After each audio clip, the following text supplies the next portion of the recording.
I'm Adrienne Pedersen. Today on Upfront, Republicans improved their share of minority voters last November. We're here to deliver a message to them that we hope they'll be able to buy into. Next, how will they hang on to those gains and can they grow them? Plus, the Arizona election audit. Several Wisconsin GOP lawmakers went to see it. Could they try a similar style audit here? And the Milwaukee State Senator launching a bid for U.S. Senate. I'll ask Democrat Chris Larson how he'll stand out in a crowded primary field. Taking on the issues important to Wisconsin. This is Upfront with your host, Adrienne Pedersen. Hello, and thank you for joining us. Wisconsin Republicans meet for their annual state convention starting Friday in the Dells. The gathering comes at a time when a once prominent GOP leader, former Wisconsin Congressman and House Speaker Paul Ryan, says conservatives are at a crossroads.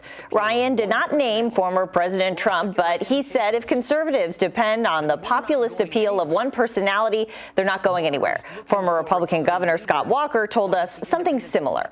We're not encumbered by any one personality now. We don't have the person in office as president. We don't have the nationwide attention on just one individual. And so now it's our time to make our case based on the substance. So we're talking about the future of the party, the 2022 races, and efforts to broaden the GOP base with Gerard Randall, first vice chairman of the state Republican Party. Gerard, nice to meet you virtually, and thank you for coming on the show. Let's start there. Let's start with the future of the Republican Party. As leadership here for Wisconsin GOP, what is the messaging really behind closed doors? Let us in. Are you the party of Trump, or are you moving past that? Well, I think the party is strong, for starters.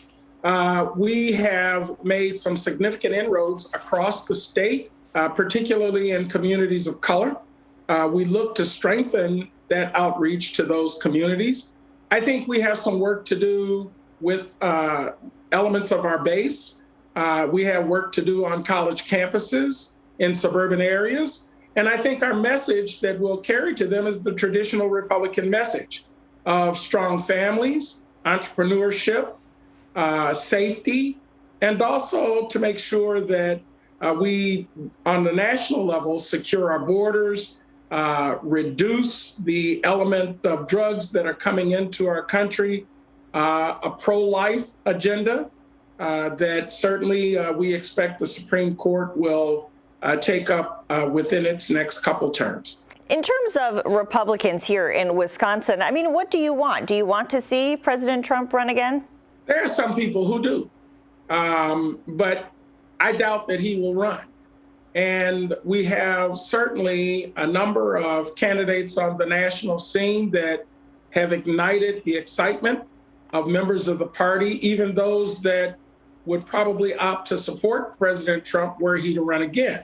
And I expect that before it's too long, that there will be many more candidates that will either make an announcement or make some encouraging noise about a potential campaign. When you say you have a little bit of work to do in terms of the base here in Wisconsin, what does that mean? Well, we certainly didn't pull the numbers that we were hoping to pull out of some of the suburban communities around Milwaukee.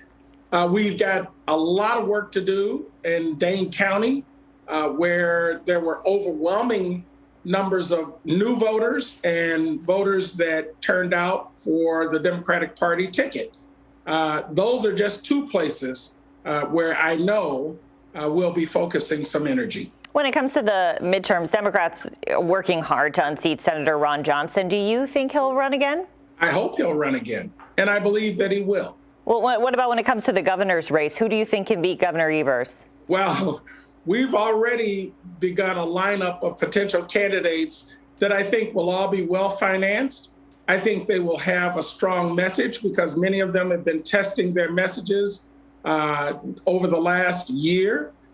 For example, former Lieutenant Governor Rebecca Kleefisch has been out delivering remarks to various constituencies. She's been holding focus groups and roundtable discussions. You've got Colonel Nicholson that has been out with his group, and they've been delivering messages all around the state.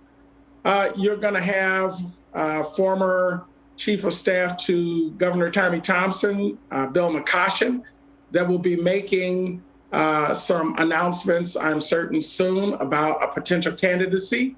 And he will, like the others, be well-financed and have a well-honed message to deliver to members of the Republican faithful. And something I want to ask you about also is what you brought up right at the beginning of this interview. You talked about people of color who are voting, and looking at November 2020, I just checked. The latest numbers I can find say that President Trump got 6% of the black vote in 2016, then 8% in 2020. That's not a huge difference, but it's a little bit of an improvement.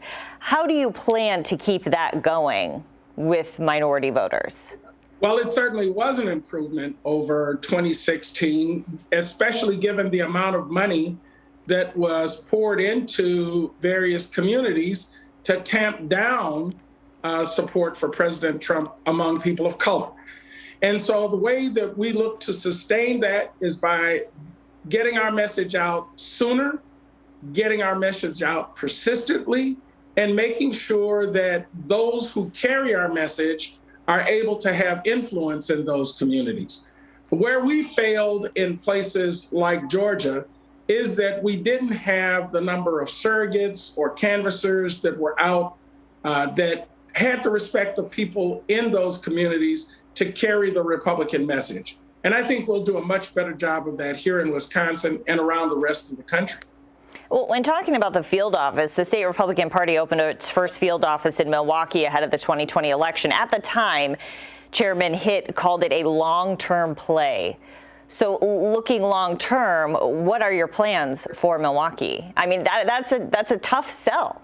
It's a tough sell, but the way that we view it, it's a sell that we must make.